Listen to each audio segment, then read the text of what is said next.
కాలేజీలు fee reimbursement అడిగితే పోలీసులను పంపిస్తాం, ఆరోగ్యశ్రీ బకాయిలు చెల్లించమంటే పోలీసుల్ని పంపిస్తాం.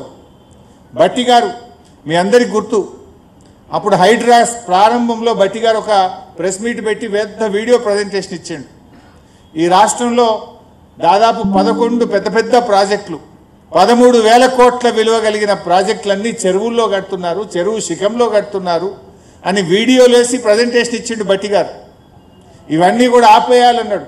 ఎంతటి వాడైనా ఎవడైనా ఎంత పెద్దోడైనా ఎవరికైనా హైడ్రా ఒక్కటే కూల్చేస్తామన్నాడు. మరి ఇప్పుడు భట్టి గారు ప్రెస్ మీట్ పెట్టి ఏడాది అర్థమైంది.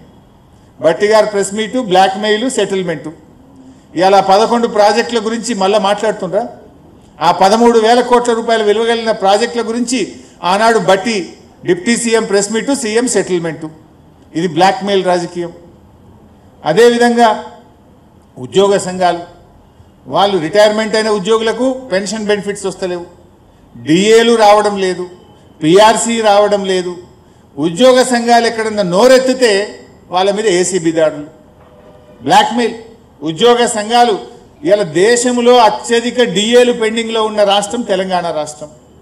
పిఆర్సీ ఎరియర్స్ చెల్లి